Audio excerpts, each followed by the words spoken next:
Hello and welcome, love of fooders. It's almost Valentine's Day. We're thinking about what can we make that would be wonderful and sweet and decadent that would fit perfect for this holiday. And I can't think of a better item to make than a dark chocolate cake. I'm going to make a dark chocolate cake with a raspberry frosting. Doesn't that sound like Valentine's Day? So I've gone ahead and got a start on this recipe. What I did was I mixed all my dry ingredients together. I mixed all my wet ingredients together, and then I brought them into one bowl. I prepared a very small, tall cake pan by placing parchment paper in the bottom, and then I lightly buttered and then dusted with flour around the pan, and then I went ahead and added in my chocolate. So we have everything in the pan. We're going to put it in the oven for about 20 minutes, and then we're going to pull it out and we're going to work on the raspberry frosting together.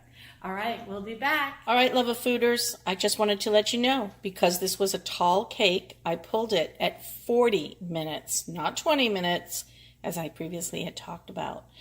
I opened the door, and look what happened in the middle of my cake. It fell. But you know, I'm not really worried about it because we're going to be flipping it over when we go to frost it anyway. But I just wanted to show you, and remember, cooking is all about experimenting and having fun. So welcome back, love of fooders. Here we are, and we are going to be making our frosting now. We are going to go ahead and, let me just grab my spatula. We are going to go ahead and add in our butter into our mixer. So we softened our butter, and we're going to go ahead and pop this right into the mixer. There we go. Make sure we get it all. And then what we're going to be doing, because this frosting is a buttercream, we're going to be adding in slowly some confectionery sugar. Now, the other ingredient that I added in here was this raspberry flavoring.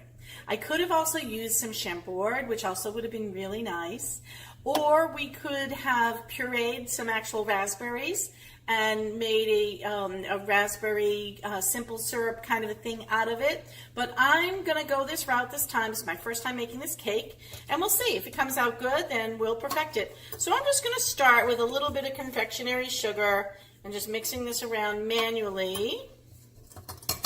And I have one other secret ingredient here to use, and that is a little bit of red gel food coloring. So after we start mixing our frosting, we're going to want to get a nice pretty pink color. So we're going to, I guess it would be considered cheating a little bit by using the food coloring, but since we're not working with the natural ingredients of the raspberry puree, I think that would be a nice way to achieve what we're looking for.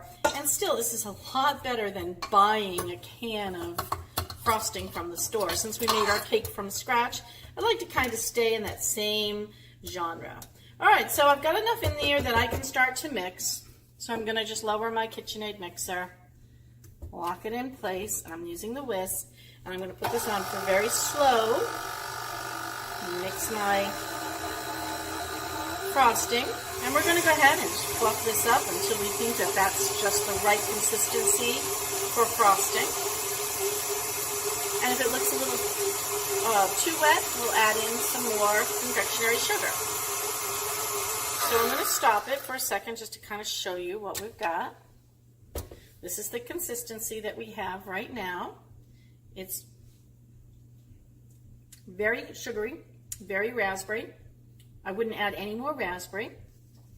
I think what I'm going to do is add in a drop or two of food coloring and then see what we get. I might add in just a little bit more sugar to make it a little firmer. Not too much more. I think we pretty much got it where we want it. Lock this in place, and then we're going to start again.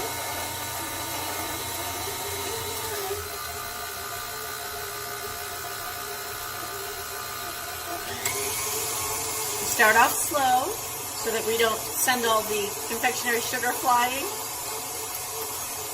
And then we can move it up faster. And beat up that frosting. All right, now let's look and see what we have here. Oh, look at the pretty pink color this is. I don't know if you can see this, but I'm going to try and lift this up to show you. That's a really pretty pink. I don't think I want it to be any more pink than that.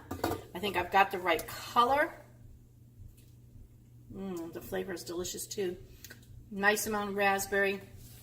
It's thin enough that we're going to be able to spread it on our cake. And then what we will do is reserve some more sugar. If we need to take a little bit of it and then add it in so that when we're piping our rosettes or whatever we decide to do for our decoration, we can make that part of the frosting a little stiffer so that it will certainly work nice in the piping bag. So we can try a couple of different ways and see what works the best. Many of you know I don't do a lot of baking, primarily because I don't like the rules. I don't like to have to stick to, a recipe and be exact. But, making frosting is one of those things that, to me, I had a little bit of a creative license here to do this. And so I'm excited to put this on the cake